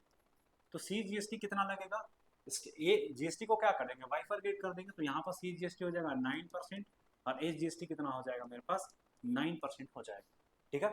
अब अगर मेरे पास सी जीएसटी अगर बात कर रहा है, क्योंकि आई जीएसटी तो नहीं होगा, क्यों, क्योंकि आई जीएसटी तो इंट्रा स्टेट में लगता है, ठीक है, और यहाँ पर ट्रेडिंग तो इंट्रा स्टेट हो रहा है, ठीक है। तो यहाँ पर सी जीएसटी निकालने के लिए हम क्या करेंगे, 12,000 का 9% निकाल देंगे, ठीक है। तो यहाँ पर निकाल देते हैं आपके लिए, क्योंकि जगह थोड़ा सा कम है, ठीक है, हालांकि यहाँ पर भी निकाल सकते हैं, थोड़ा सा है जगह पर। सी जीएसटी निकालने के लिए हम क्या करेंगे, 12,000 का 9% निकाल देंगे, ठीक है। तो 12,000 का 9%, 20 से 20 यहाँ पर कट जाएगा, 1080 आ जाएगा, तो 1080 आपका यहाँ से क्या होगा, क्या हो गया, सी जीएसटी आ गया, तो जितना सी जीएसटी आएगा उतना ही एस जीएसटी आएगा, तो एस जीएसटी यहाँ पास कितना हो जाएगा 1080। अब टोटल बिल वो कितना का बनाएगा, टोटल बिल वो कितना का बनाएगा देखिएगा, एक मिनट हम लोग को यहाँ पर सी जीएसटी और एस जीएसटी जो लगेगा, थोड़ा सा यहाँ पर देखिएगा, सी जीएसटी और एस जीएसटी जो लगेगा एमआरपी पर नहीं लगेगा, डिस्काउंटेड वैल्यू पे लगेगा, ठीक है ना। वहाँ पर थोड़ा सा गलती हो गया कि क्योंकि सर यहाँ पर जीएसटी जो लगता है डिस्काउंटेड वैल्यू पे लगता है, तो डिस्काउंटेड वैल्यू पे मतलब 8400 पे लगेगा, ठीक है ना, कितना परसेंट 9%, ठीक है ना। तो 20 से 20 यहाँ पास कट जाएगा, ठीक है ना, यहाँ पास आ जाएगा ठीक 6, ठीक है ना, कैरी कितना आ गया मेरे पास 3 और यहाँ पास कितना आएगा 72 और 3 कितना आ गया 75, ठीक है ना। क्योंकि जब भी मेरे पास जीएसटी लगता है, जीएसटी किस पे लगता है, डिस्काउंटेड वैल्यू पे लगता है, मार्क प्राइस पे नहीं लगता है, और डिस्काउंटेड वैल्यू पे मेरे पास कितना आया था 8400 आया था, तो 8400 का यहाँ पास 9% निकाल देंगे तो 9 36 यहाँ पास आ गया मेरे पास 3 और 72 और 3 कितना आ गया 75, ये आ गया मेरे पास CGST। तो SGST भी कितना आ जाएगा 756 आ जाएगा SGST में। अब टोटल कितना उसका बिल बनेगा अमाउंट का, तो देखिएगा 12,000 का सामान था, 30% का उसको डिस्काउंट मिल गया, तो कितना का बिल बनेगा यहाँ पर 8,400 तो उसको देना पड़ेगा साथ साथ में। लेकिन अगर वो इंट्रा स्टेट ट्रेडिंग हो रहा है तो CGST भी देना पड़ेगा और SGST भी देना पड़ेगा। तो CGST कितना देना पड़ेगा 756 और SGST भी कितना देना पड़ेगा 756। तो यहाँ पर सबको ऐड कर देंगे तो कितना आ जाएगा 8,400 और प्लस यहाँ पर कितना आ जाएगा 6 से 12, 5 5 10 और 1 11, 7 दूनी 14, यहाँ पर कितना आ जाएगा 15, ठीक है ना। इसको ऐड कर देंगे तो यहाँ पर कितना आ जाएगा 1 2, यहाँ पर 9 और यहाँ पर कितना आ जाएगा 9, तो 9,912 का इसका टोटल अमाउंट बनेगा। तो इस तरीके से हम लोग सारा का सारा वैल्यू को फिल कर लेंगे, ठीक है ना। आई होप आप समझ पा रहे होंगे, ठीक है ना। एक एक चीज़ को मैं एक्सप्लेन करते चल रहा हूँ आपके लिए, ठीक है। चलिए नेक्स्ट सवाल पे चलते हैं, ये हम लोग का अगला सवाल। वीडियो को पॉज करिए और सवाल करने का कोशिश करिए। क्या बोला हुआ है, find the amount of bill flowing intra state, intra state बोला हुआ है, transaction of the goods, the GST is 5%, GST क्या है 5% का है। अब देखिएगा ये सवाल जो है, मेरे पास कोई भी आप सामान खरीद रहे हैं, कितना सामान है 36 सामान है, इसमें से एक सामान का मार्क प्राइस कितना है 45 है, और इसमें आपको डिस्काउंट में मिल रहा है कितना परसेंट का 10%, ठीक है। सेम चीज़ यहाँ पर भी 48 सामान आप खरीद रहे हैं और एक सामान का प्राइस है, आप देखा ना mark price of each items, ठीक है ना। एक आइटम का प्राइस कितना है 720 है और यहाँ पास क्या है डिस्काउंट कितना का दिया हुआ है 20% का दिया हुआ है, देखिएगा। और यहाँ पास कितना है 60 सामान आप खरीद रहे हैं, 300 ईच आर्टिकल का प्राइस है और आपको यहाँ पास क्या देना है डिस्काउंट 30% का दिया है। तो आपको ये बताना है कि उसका बिल टोटल कितना का बनेगा, जबकि रेट ऑफ GST कितना है 5% का, ठीक है ना। आई होप आप समझ पाए होंगे सवाल। अब देखिएगा सवाल को करते हैं, यहाँ पर जो है स्टूडेंट्स का थोड़ा सा कंफ्यूजन होता है। क्या कंफ्यूजन होता है कि सर पहले डिस्काउंट निकाल के आर्टिकल का टोटल, जैसे यहाँ पास मार्क प्राइस कितना है टोटल 450 मार्क प्राइस है एक आर्टिकल का, 450 को अगर हम 36 से मल्टीप्लाई कर देंगे तो क्या आ जाएगा मेरे पास टोटल सामान का वैल्यू आ जाएगा कि टोटल पैसा आपको कितना देना है। जैसे ऐसे आप समझिए कि मान लेते हैं कि आपको 10 पेन खरीदना है, आप ऐसे समझिए कि मान लेते हैं आपको 10 पेन खरीदना है और एक पेन का जो प्राइस है, एक पेन का जो प्राइस है, प्राइस मेरे पास कितना है 10 रुपये है, 10 पेन आपको खरीदना है, एक पेन का प्राइस कितना है 10 रुपये है, तो आप दुकानदार को कितना देंगे, तो आप बोलेगा सर 10 इंटू 10 कर दीजिए, तो कितना आ जाएगा 100 आ जाएगा। मतलब क्वांटिटी को अगर हम मार्क प्राइस से मल्टीप्लाई कर दें तो मेरे पास क्या आ जाएगा, क्या आ जाएगा मेरे पास अमाउंट पेबल आ जाएगा। लेकिन अमाउंट पेबल के बाद GST है, GST को हम बाद में लगाएंगे, लेकिन मेरे पास अमाउंट पेबल आ जाएगा। लेकिन सर अमाउंट पेबल के पहले यहाँ पास क्या दिया हुआ है 10% का डिस्काउंट दिया हुआ है। तो यहाँ पर स्टूडेंट का थोड़ा सा क्या होता है कंफ्यूजन होता है। कंफ्यूजन क्या होता है कि सर हम पहले 450 का 10% डिस्काउंट निकाल के इससे मल्टीप्लाई करें कि डायरेक्ट इससे हम मल्टीप्लाई करके डिस्काउंट निकालें, ठीक है ना। स्टूडेंट का क्या कंफ्यूजन होता है एक बार फिर से समझिए। स्टूडेंट का कंफ्यूजन होता है कि सर 450 का पहले 10% डिस्काउंट निकाल लें और फिर उसके बाद मल्टीप्लाई करें, या पहले हम इससे इसको 450 को 36 से मल्टीप्लाई कर लें और फिर 10% का डिस्काउंट निकाल लें। तो यहाँ पर आपको कंफ्यूज होने का जरूरत नहीं है, कैसे भी करिएगा आपका वैल्यू सेम आएगा। जैसे देखिएगा यहाँ पर हम आपको करके दिखा देते हैं। जैसे देखिएगा हम पहले क्या करते हैं, इसमें पहले हम क्या करते हैं 36 इंटू 45 कर लेते हैं, 450 कर लेते हैं, तो मेरे पास क्या आ जाएगा मार्क प्राइस आ जाएगा, ठीक है। तो 36 इंटू यहाँ पर देखिएगा 45 को अगर हम 36 से मल्टीप्लाई कर ले, इस तरीके से यहाँ पास कर लेते हैं, 36 से अगर हम यहाँ पास मल्टीप्लाई करें तो यहाँ पास कितना आ जाएगा 6 बजे 30 और 6 कितना आ जाएगा 24 और 3 कितना आ जाएगा 27 और यहाँ पास कितना आ जाएगा 5 या 15, 4 या 12 और एक यहाँ पास कितना आ जाएगा मेरे पास 13 आ जाएगा, ठीक है ना। यहाँ पास कितना आ जाएगा 7 5 12, यहाँ पास 2 आ जाएगा, यहाँ पास कितना आ जाएगा 6 आ जाएगा, 1 आ जाएगा, ठीक है। और यहाँ पास 1 0 आ रहा है, तो मल्टीप्लाई करने के बाद कितना आ जाएगा 16,200 आ जाएगा। 16,200 क्या हो गया आपका मार्क प्राइस हो गया। या तो आप इस पे क्या करिए 10% का डिस्काउंट निकाल लीजिए, या फिर दोनों सेम आएगा, इस पे आप 10% का डिस्काउंट निकाल लीजिए, या फिर 450 को आप मल्टीप्लाई कर लीजिए पहले 30 से, ठीक है ना। तो 450 को अगर हम 30 से मल्टीप्लाई कर लेंगे, 30 से अगर मल्टीप्लाई कर लेंगे तो कितना 36 से नहीं, देखिएगा यहाँ पर दो कंडीशन हम आपको बता रहे थे कि या पहले डिस्काउंट निकाल के मल्टीप्लाई कर लें या फिर मल्टीप्लाई करके डिस्काउंट निकाल लें। तो पहले हम क्या करें मल्टीप्लाई करके डिस्काउंट निकाल रहे हैं, या फिर पहले डिस्काउंट करके मल्टीप्लाई कर लेते हैं। तो 450 है, 450 का अगर हम 10% निकालेंगे तो कितना आ जाएगा 45 आ जाएगा, तो यहाँ पास मेरे पास डिस्काउंटेड प्राइस कितना आ जाएगा 405 आ जाएगा और इंटू 36 कर लेंगे। ठीक है, तो इसको भी सॉल्व करिएगा या फिर इसको सॉल्व करिए या फिर इसको सॉल्व करिए। 90% यहाँ पास क्योंकि 10% डिस्काउंट है तो आपको प्राइस कितना देना पड़ेगा 90%, तो 90% निकालेंगे तो बात बराबर आएगा। ठीक है, या फिर आप इसको सॉल्व कर लीजिए या फिर आप इसको सॉल्व कर लीजिए, बात क्या आएगा, वैल्यू क्या आएगा, दोनों का बराबर वैल्यू आएगा। आप एक बार करके देखिएगा, ठीक है ना, बराबर वैल्यू आएगा। तो कहने का मतलब ये है कि एग्जाम में जाकर के आपको कंफ्यूज नहीं होना है, या तो आप डिस्काउंट निकाल के टोटल निकाल लीजिए या तो आप टोटल निकाल के डिस्काउंट निकाल लीजिए, बात आपको क्या आएगा, बराबर ही आएगा। ठीक है, तो देखिएगा अगर पहला वाला सामान का बात करें तो टोटल यहाँ पर वैल्यू कितना आएगा, वैल्यू यहाँ पर लिख लेते हैं कि टोटल वैल्यू यहाँ पर कितना आ जाएगा 16,200। ठीक है ना, 16,200 मेरे पास यहाँ पर वैल्यू आ जाएगा। अब डिस्काउंटेड प्राइस यहाँ से निकाल लेंगे, डिस्काउंटेड प्राइस तो 16,200 का अगर हम 90% निकालेंगे तो मेरे पास डिस्काउंटेड प्राइस आ जाएगा। ठीक है, तो 16,200 का 90%, ठीक है ना 90% क्यों, क्योंकि 10% का यहाँ पर डिस्काउंट दे रहा है, तो 10% नहीं देना है, मतलब कितना देना है आपको 90% देना है। 100 से इसको ये कर लेते हैं। ठीक है, यहाँ पर 90% 9 से डायरेक्ट मल्टीप्लाई कर लेंगे तो कितना आ जाएगा 9 दूनी 18, 9 छक 54, ठीक है ना, और एक कितना आ जाएगा 55 और 5 से कितना 9 5 कितना आ जाएगा 14 आ जाएगा। तो यहाँ पास मेरे पास देना कितना पड़ेगा 1458 और यहाँ पास एक जीरो और आएगा ना, यहाँ पास एक जीरो आएगा, मतलब 16,200 का अगर हमको सामान है तो 90% मतलब 1458 हमको देना पड़ेगा। ठीक है, सेम चीज़ यहाँ पर भी कर लेंगे। अब एक चीज़ आप समझ गए हैं तो सारा चीज़ आप यहाँ पर आराम से कर लेंगे।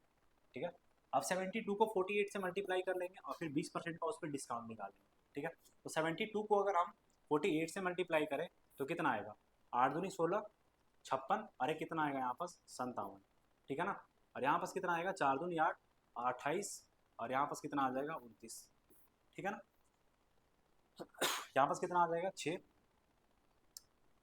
यहाँ पास कितना आ जाएगा 5 और यहाँ पास 9 है तो 14 और एक 15 और यहाँ पास कितना आ जाएगा 3 आ जाएगा। ठीक है, तो यहाँ पास कितना आ जाएगा मेरे पास 3 3 3 3 नहीं 3 5 5 6 और यहाँ पास एक जीरो आ जाएगा। ठीक है, लेकिन यहाँ पास 20% का इस पर फर्दर डिस्काउंट देंगे। ठीक है, तो 3 5 5 6 इस पर 20% का डिस्काउंट देगा, मतलब आपको कितना देना पड़ेगा 80% देना पड़ेगा। तो इसका 80% निकालेंगे तो डायरेक्ट डिस्काउंटेड वैल्यू आ जाएगा।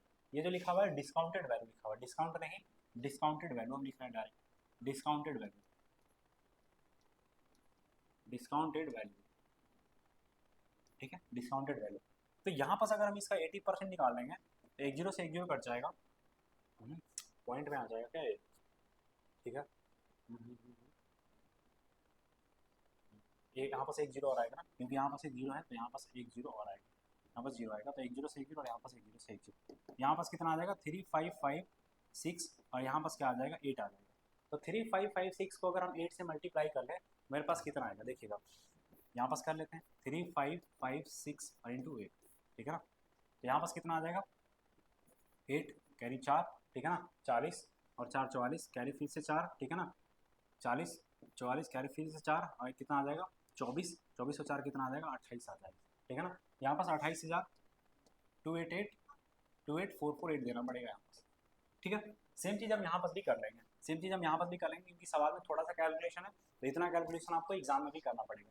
तो यहाँ पास कितना आ जाएगा टोटल 18,000, 18,000 का मेरे पास कितना देना पड़ेगा 70% देना पड़ेगा। तो 2 जीरो से 2 जीरो यहाँ पास कट गया तो यहाँ पास कितना आ जाएगा मेरे पास 18,000। ठीक है ना, 18,000 का 70% देंगे तो 2 जीरो से 2 जीरो तो आएगा ही आएगा, 8 से 56 और यहाँ पास कितना आ जाएगा 12, एक मिनट। ठीक है, 2 जीरो आ जाएगा यहाँ पास, 8 से 56 यहाँ पास आ जाएगा 5 और 7 5 कितना आ जाएगा 12, इतना आ गया मेरे पास। ठीक है, बस हम कुछ नहीं किए हैं, सवाल थोड़ा सा लेंथी था और सॉल्व भी करना था। क्वांटिटी दिया हुआ था 36, ठीक है ना, एक क्वांटिटी का प्राइस दिया हुआ था 450 और डिस्काउंट दिया हुआ था 10%। तो टोटल वैल्यू निकाल लेंगे, इससे इसको मल्टीप्लाई करके फिर डिस्काउंट निकाल के ये निकाल लेंगे। ठीक है, अब यहाँ पास अगर टोटल अमाउंट निकालें तो यहाँ पर सबको ऐड कर देंगे तो मेरे पास क्या आ जाएगा पेबल अमाउंट आ जाएगा, अमाउंट पेबल, अमाउंट पेबल। ठीक है ना, अमाउंट पेबल इसको यहाँ से कर लेंगे तो कितना आ जाएगा। ठीक है, यहाँ पास कितना आ जाएगा 8, यहाँ पास कितना आ जाएगा 8 4 12 और यहाँ पास कितना आ जाएगा 6 4 10 और 5 15 और 1 16। ठीक है ना, और यहाँ पास कितना है 8 2 10 4 8 2 10 4 14 1 15। ठीक है ना, और यहाँ पास कितना आ जाएगा 5 आ जाएगा। तो 55628 आपका क्या हो जाएगा, अमाउंट पेबल हो जाएगा कि आपको कितना अमाउंट देना है इस तरीके से। ठीक है, आई होप आप समझ पा रहे होंगे। नेक्स्ट सवाल देखिएगा, सेम सवाल नहीं है, थोड़ा सा अलग सवाल है, देखिएगा सवाल। वीडियो को पॉज करिए और सवाल करने का कोशिश करिए कैसे होगा। ठीक है, देखिएगा अगर हम इसको यहाँ से करें इस सवाल को तो कितना आएगा। मार्क प्राइस मेरे पास कितना दिया हुआ था, 12,000, डिस्काउंट दिया हुआ था 30% और CGST दिया हुआ है 6%। लेकिन यहाँ पास ये देख लेते हैं कि सर ट्रेडिंग इंट्रास्टेट हो रहा है कि इंटरस्टेट हो रहा है। ठीक है, क्योंकि अगर इंट्रास्टेट ट्रेडिंग होगा तो CGST और SGST दोनों लगेगा। ठीक है, find the amount of bill of the flowing intrastate trading. अगर इंट्रास्टेट लग रहा है, इंट्रास्टेट हो रहा है, तो यहाँ पास क्या लगेगा मेरे पास, एक CGST के साथ साथ SGST भी लगेगा यहाँ पास। तो SGST का भी यहाँ पास कॉलम बना लेते हैं इस तरीके से यहाँ पास। ठीक है, ये हो गया मेरे पास, ये SGST हो गया। ठीक है, यहाँ पास ऐसे लाइन खींच लेते हैं, ये पहला लाइन हो गया, एक यहाँ से ये लाइन हो गया और एक यहाँ से ये लाइन हो गया। ठीक है, ये हो गया, एक और कॉलम हम बना लिए। तो सर इंट्रास्टेट हो रहा है तो CGST के साथ साथ SGST भी लगेगा, SGST। ठीक है ना, SGST यहाँ पास 6% हो जाएगा, यहाँ पास 9% हो जाएगा और यहाँ पास 14% हो जाएगा। ठीक है, अब देखिए तो यहाँ पास अगर हम डिस्काउंटेड प्राइस पहले निकालें कि डिस्काउंटेड प्राइस मेरे पास कितना आएगा, डिस्काउंटेड प्राइस। ठीक है, अगर हम यहाँ से डिस्काउंटेड प्राइस निकालने का कोशिश करें तो डिस्काउंटेड प्राइस पहले निकाल लेते हैं, फिर उसके बाद क्या करेंगे, GST लगा देंगे उसको। क्योंकि जो GST लगता है, हम आपको पीछे भी बता के आए हैं, GST किस पे लगता है, डिस्काउंटेड प्राइस पे लगता है, कभी भी मार्क प्राइस पे GST नहीं लगता है। ठीक है, तो डिस्काउंटेड प्राइस हम यहाँ से निकाल लेंगे। मेरे पास ये हो गया, एक यहाँ से, एक ये हो गया। ठीक है, ये इस तरीके से। तो डिस्काउंटेड प्राइस मेरे पास कितना आ जाएगा, 12,000 का 30% डिस्काउंट है, तो डिस्काउंटेड प्राइस यहाँ पास कितना आ जाएगा, 12,000 का अगर 30% डिस्काउंट दे रहा है तो 70% उसको देना पड़ेगा। ठीक है ना, तो 12 8 जा कितना होता है, 12 7 जाओ। ठीक है ना, 8400। ठीक है, यहाँ पास अगर देख तो यहाँ पास ये आ जाएगा, मतलब 15,000 का सामान है तो उसको कितना देना पड़ेगा, 12,000 देना पड़ेगा। हम डायरेक्ट कैसे निकाल रहे हैं, हम डायरेक्ट आप भी निकाल सकते हैं। जैसे मार्क प्राइस कितना दिया हुआ था, मार्क प्राइस मेरे पास कितना दिया हुआ था, 12,000। 12,000 का अगर 30% डिस्काउंट है तो यहाँ पास क्या कर देंगे, 30% डिस्काउंट निकाल देंगे। तो 2 जीरो से 2 जीरो यहाँ पास कट जाएगा, 12 जितने 36, 3,600 का डिस्काउंट हो जाएगा। 12,000 का सामान था, 3,600 का डिस्काउंट हो गया, तो 12,000 में से माइनस कर लेंगे, 12,000 में से माइनस कर लेंगे कितना, 3,600। तो यहाँ से कितना आ जाएगा, 8,400, इस तरीके से। लेकिन हम डायरेक्ट कैसे निकाल रहे हैं, डायरेक्ट हम इस तरीके से निकाल रहे हैं कि जैसे अब मेरे पास क्या था, 12,000 रुपये, 12,000 का सब 30% डिस्काउंट मिल गया। तो अगर आपको 100% को भी अगर परसेंट का बात करते हैं ना, तो 100% होता है। 100% में आपको 30% नहीं देना, तो आपको क्या करेंगे, माइनस करेंगे। तो 100% में अगर 30% आपको नहीं देना है तो कितना देंगे, 70% आप देंगे। कितना देंगे, 70% आप देंगे।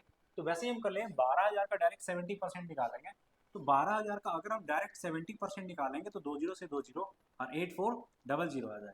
तो या तो आप 12,000 में 30% निकाल कर माइनस कर लीजिए, या फिर 100 में डिस्काउंट परसेंट निकाल कर डायरेक्ट उतना परसेंट निकाल लीजिए, तो आपका क्या आ जाएगा, ये डिस्काउंटेड प्राइस आ जाएगा, डिस्काउंटेड प्राइस आ जाएगा। ठीक है, वैसे ही हम यहाँ पास किए। ठीक है, सेम चीज़ यहाँ पास भी करेंगे कि 9,500 का अगर सामान है, ऐसे कर लीजिए, तो 9,500 का मेरे पास सामान है जिसमें 30% डिस्काउंट दिया हुआ है, तो या तो आप इसका 30% निकाल के माइनस कर लीजिए, या तो आप इसका क्या करिए, डायरेक्ट 70% निकाल लीजिए इस तरीके से। तो 2 जीरो से 2 जीरो यहाँ पास मेरे पास कट जाएगा, तो यहाँ पास कितना आ जाएगा, 0 आ जाएगा, 7 5 जा 35, मेरे पास 3 आ जाएगा। ठीक है ना, और 33 और यहाँ पास 3 और, तो यहाँ पास कितना आ जाएगा, 64 आ जाएगा। तो 6450 यहाँ पास इस तरीके से आ जाएगा। यहाँ पास और ज़्यादा आएगा क्या, यहाँ पास देखिए और ज़्यादा आएगा, एक सेकेंड, 95 इंटू 7।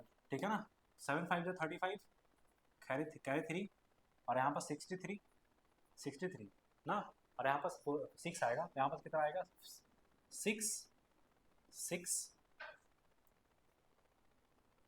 5 0, इस तरीके से मेरे पास आया। ठीक है ना, ये आ गया। अब इसके बाद डिस्काउंटेड प्राइस के बाद हम क्या करेंगे, डिस्काउंटेड प्राइस के बाद हम सर ये निकाल लेंगे, GST निकाल लेंगे। ठीक है, तो अब देखिएगा टोटल अमाउंट पेबल उसको कितना होगा। अब यहाँ से एक चीज़ और निकालिए, यहाँ से इस तरीके से एक और निकाल लेंगे। एक और बॉक्स बना देंगे ऐसे,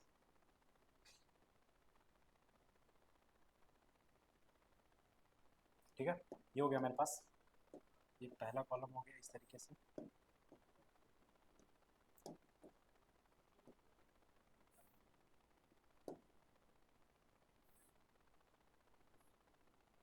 ठीक है, एक ये हो गया मेरे पास, और यहाँ से एक ये हो गया मेरे पास, ठीक है। ये हो गया। अगर हम यहाँ से डिस्काउंटेड प्राइस मेरे पास ये आ गया अब डिस्काउंटेड प्राइस के बाद अब देखिएगा उसको टोटल जीएसटी कितना देना पड़ेगा, क्योंकि हमसे पूछा हुआ है find the amount of bill. तो देखिएगा 6% CGST और 6% SGST देना पड़ेगा इसको यहाँ से। तो टोटल कितना देना पड़ेगा इसको, 12% यहाँ पास देना पड़ेगा, 18% यहाँ पास देना पड़ेगा, और 28% क्या करना पड़ेगा यहाँ पास देना पड़ेगा, ठीक है ना, क्योंकि CGST और SGST दोनों मिला करके, ठीक है ना। तो अमाउंट यहाँ पास अगर बात करें, टैक्सेबल अमाउंट, टैक्स अमाउंट ऐसे लिखते हैं इसको, टैक्स अमाउंट, कि टैक्स का अमाउंट उसका कितना आएगा, ठीक है ना। तो 8400 का 12% इसको यहाँ पास देना पड़ेगा, ठीक है ना। तो 8400 का 12% यहाँ से ऐसे निकाल देंगे, ठीक है। तो कितना आ जाएगा यहाँ पास 8, 16 और यहाँ पास 84, ठीक है, 08 और यहाँ पास कितना आ जाएगा 10 आ जाएगा, ठीक है। तो यहाँ पास कितना आ जाएगा 1008 आ जाएगा, 1800 यहाँ से आ जाएगा। फिर 12000 का 18% यहाँ पास इसको और निकालना पड़ेगा, ठीक है ना। तो 18% और 12000 का, ठीक है। तो यहाँ पास कितना आ जाएगा 36 और यहाँ पास कितना आ जाएगा 80, तो यहाँ पास कितना आ जाएगा 216, तो यहाँ पास कितना आ जाएगा 216 और 00 आ जाएगा 216 और एक जीरो आएगा यहाँ पास, क्योंकि 18% निकालना 216 आ जाएगा, ठीक है। और यहाँ से 28%, 66,000 का 28%, तो 665 का 50 का 28% हम यहाँ से निकाल देंगे। तो ये जीरो से जीरो कट जाएगा, 5 से कट जाएगा 2 बार में, और 5 से 8 को काटे तो 5 से 1 बार में, 5 से 3 बार में, 5 से 3 बार में, और ये कट जाएगा 14 बार में। तो 133 और यहाँ पास 14 से मल्टीप्लाई कर देंगे तो कितना आ जाएगा 4 3 12, यहाँ पास 13 और यहाँ पास कितना आ जाएगा 5 और यहाँ पास कितना आ जाएगा 133, तो यहाँ पास 6 2 8 और 1 आ जाएगा 186, कितना आ जाएगा 1862, ठीक है 1862 आ जाएगा, ठीक है ना। अब यहाँ पास क्या करेंगे हम, इसके बाद हम निकाल देंगे, क्योंकि डिस्काउंटेड प्राइस 8 यहाँ पास ये था, डिस्काउंटेड प्राइस ये आ गया, टैक्स ये आ गया। अब ये दोनों को हम ऐड करेंगे तो क्या आ जाएगा, क्या आ जाएगा मेरे पास पेएबल अमाउंट आ जाएगा, ठीक है। तो पेएबल अमाउंट यहाँ पास निकाल लेंगे, पेएबल अमाउंट, पेएबल अमाउंट इस तरीके से, ठीक है। दोनों को यहाँ से ऐड कर लेंगे, तो इस तरीके से एक और बॉक्स बना देते हैं आपके लिए, ठीक है। ये हो गया मेरे पास,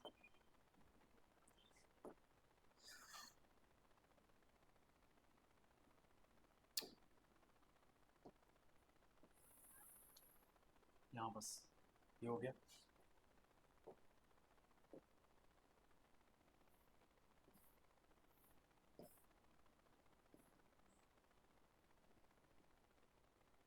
ठीक है। एक ये हो गया और एक यहाँ से ये हो गया, ठीक है।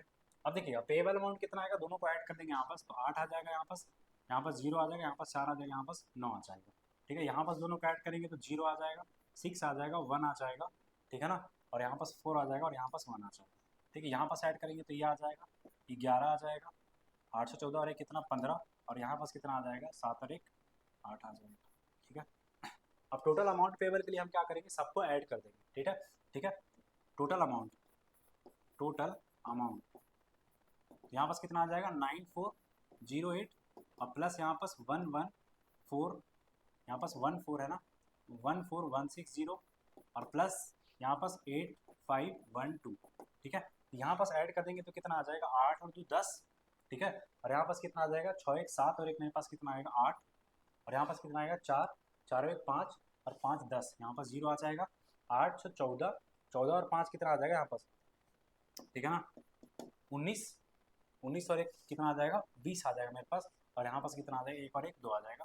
तो इस तरीके से इसका टोटल अमाउंट पेबल जो होगा 20,800 रुपया होगा, ठीक है ना, 20,800 रुपया होगा। तो इस तरीके से हम लोग क्या करेंगे, सारा का सारा सवाल का आंसर निकाल लेंगे, ठीक है ना। चलिए नेक्स्ट सवाल पे चलते हैं। ये सवाल देखिए, अब आसान आसान सवाल है, जो भी कैलकुलेटिव सवाल था, जो थोड़ा सा लेंथी सवाल था, ये यहाँ पास था, ठीक है। अब इसके बाद आसान आसान सवाल है, सवाल देखिए और करिए,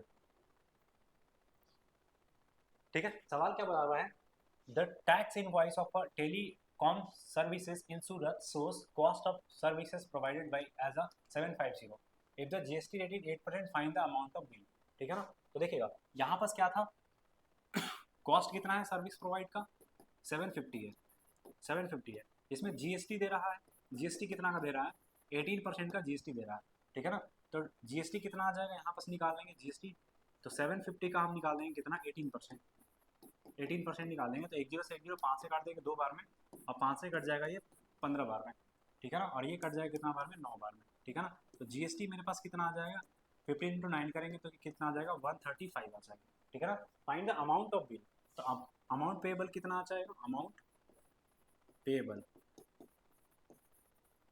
अमाउंट पेएबल मेरे पास यहाँ पास कितना आ जाएगा 750 और प्लस 135, यहाँ पास कितना आ जाएगा 5 8 और यहाँ पास कितना आ जाएगा 8 आ जाएगा। ठीक है ना। तो 885 इस तरीके से मेरा क्या हो जाएगा, इसका करेक्ट आंसर हो जाएगा। ठीक है ना। बस कुछ नहीं किया, कॉस्ट वाइज जो था जीएसटी था, तो जीएसटी को ऐड कर दिया यहाँ पास आ गया मेरे पास। ठीक है। चलिए नेक्स्ट सवाल पे चलते हैं। एक ये सवाल, वीडियो को पॉज करिए और सवाल को करने का कोशिश करिए। क्या बोला हुआ है सवाल में, mister Pratima took health insurance policy for her family and paid 900 as a CGST. 900 as CGST. Find the total amount premium including GST provided by her policy. The rate of GST by being 18%. ठीक है ना। तो देखिएगा अगर ये CGST पे की है तो जाहिर सी बात है कि SGST भी पे की होगी। ठीक है ना। CGST अगर ये पे की है तो SGST भी पे करेगी। ठीक है। तो जीएसटी मेरे पास कितना है, जीएसटी यहाँ पास मेरे पास कितना है 18% है। ठीक है ना। क्योंकि सीजीएसटी अगर होगा तो 9% सीजीएसटी होगा। ठीक है। जीएसटी अगर यहाँ पास मेरे पास 18% है तो सीजीएसटी और एसजीएसटी कितना कितना हो जाएगा, यहाँ पास 9% हो जाएगा और यहाँ पास भी कितना हो जाएगा 9% हो जाएगा। ठीक है। तो अगर हम यहाँ पास बात करें क्या दिया हुआ है 9% आ जाए सीजीएसटी, हम यहाँ पास मान करेंगे लेट द प्राइस ऑफ, क्या बोला मिस्टर प्रतिमा टुक हेल्थ इंश्योरेंस पॉलिसी। ठीक है। Let the price of insurance policy, let the price of insurance policy policy policy कितना मान लेते हैं x मान लेते हैं। तो जितना सर उसका प्राइस होगा जीएसटी का, मतलब जो प्राइस होगा मतलब x यहाँ पास मान लेते हैं मेरे पास प्राइस है, तो x का वो क्या करिए सीजीएसटी। अगर हम यहाँ पास सीजीएसटी निकालना चाहें, देखिएगा सीजीएसटी को दी है, एसजीएसटी दी है ना एसजीएसटी, तो यहाँ पास एसजीएसटी दी है, तो एसजीएसटी किसका देगी, जो पॉलिसी का प्राइस होगा उसी का। हम पॉलिसी का प्राइस 100 रुपये मान लेते हैं और ये कितना दी है 9%, 9% होगा ना एसजीएसटी और सीजीएसटी, क्योंकि टोटल जीएसटी 18% का है तो 9%, तो 9% इक्वल टू कितना दिया हुआ है 900 दिया हुआ है। तो यहाँ पास कितना हो जाएगा 100, एक्स का वैल्यू यहाँ पास कितना हो जाएगा 100 इंटू 100 कर देंगे तो 10,000 हो जाएगा। ठीक है। क्या बोला हुआ है, then find the amount, find the total amount premium including GST paid by her. ठीक है ना। अभी तो प्रीमियम का मेरे पास अमाउंट आ गया 10,000, लेकिन इस पे 18% का वो जीएसटी भी पे किया, जिसमें से 9% सीजीएसटी है और 9% एसजीएसटी है। ठीक है ना। तो यहाँ पर सीजीएसटी कितना आ जाएगा, सीजीएसटी यहाँ पर सीजीएसटी कितना हो जाएगा और यहाँ पर एसजीएसटी कितना आ जाएगा। सीजीएसटी मेरे पास 1000 का 1000 है 10,000 है, 10,000 का यहाँ पर सीजीएसटी 9% आ जाएगा, जो कि कितना आ जाएगा 20 से 20 कट जाएगा 900 आ जाएगा। वैसे ही सीजीएसटी आएगा 1000 का मेरे पास 9% आएगा, तो कितना आ जाएगा 900 आ जाएगा। ठीक है। तो टोटल अमाउंट पेएबल कितना आ जाएगा, total amount payable, total amount payable कितना आ जाएगा मेरे पास, क्योंकि इंश्योरेंस का प्राइस तो 10,000 दिया हुआ ही है साथ साथ में। ठीक है ना। और प्लस यहाँ पास 900 और प्लस 900 सीजीएसटी और 900 एसजीएसटी, तो 1800 यहाँ पास आ जाएगा, 1000 10,000 और प्लस 1800। ठीक है ना। तो यहाँ पास कितना आ जाएगा 11800, 11800 इस क्वेश्चन का क्या होगा करेक्ट आंसर होगा। ठीक है ना। आई होप आप सवाल को समझ पा रहे होंगे, कॉन्सेप्ट को समझ पा रहे हैं। ठीक है। नेक्स्ट सवाल देखिए, और आज के सेशन का हम लोग का लास्ट सवाल है। इतना अगर सवाल आप अच्छे से कर लीजिएगा, ठीक है ना, तो आपका 70% जीएसटी खत्म हो गया। ठीक है। ये एक सवाल देखिए, वीडियो को पॉज करिए और करने का कोशिश करिए। क्या बोला हुआ सवाल, mister Malik went on a tour of Goa, he took a room in a hotel for 2 days at the rate of 5,000 per day। ठीक है। On the same day, his friend John also joined him. The hotel provided an extra bed charging 1,000 per day for the bed. How much GST at the rate of 28% is charged by the hotel to the bill to Malik for the both the days. देखिएगा यहाँ पास दो आदमी जा रहे हैं. अगर मलिक बेचारा अकेले जाता, तो कितना देना पड़ेगा, कितना देना पड़ता, 5,000 रुपीज उसको पर डे देना पड़ेगा, पर डे देना पड़ेगा. लेकिन इसका फ्रेंड भी आकर के ज्वाइन कर गया. अगर फ्रेंड ज्वाइन कर गया तो एक्स्ट्रा चार्ज इसको देना पड़ा. कितना का चार्ज देना पड़ेगा, 1,000 का चार्ज देना पड़ेगा. एक्स्ट्रा चार्ज कितना हो जाएगा, 1,000 का. तो टोटल कितना हो जाएगा, टोटल अमाउंट कितना का बनेगा, टोटल अमाउंट बनेगा सर 5,000 तो अकेले मलिक दे रहा था, 1,000 एक्स्ट्रा आकर के जुड़ गया, तो कितना का बन जाएगा, टोटल 6,000 का बन जाएगा. और जब भी जो होटल का ओनर होगा वो क्या करेगा, 6,000 पे जीएसटी लगा देगा 28%. ठीक है ना. तो जीएसटी यहाँ पास कितना आ जाएगा, जीएसटी यहाँ पास मेरे पास आ जाएगा 6,000 का 18%. 18 है ना, 28 है, सॉरी यहाँ पास 28% है, 28%. ठीक है ना. 2 जीरो से 2 जीरो कट जाएगा. यहाँ पास कितना आ जाएगा, 0, 8 से 48 और 6 दिन 12 और 4 कितना आ जाएगा, 16 आ जाएगा. ठीक है ना. तो 1680 मेरे पास क्या आ गया, जीएसटी आ गया.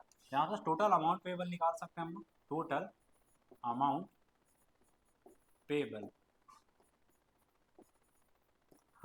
पेबल, कितना आ जाएगा मेरे पास, यहाँ पास 6,000 और प्लस 1,680.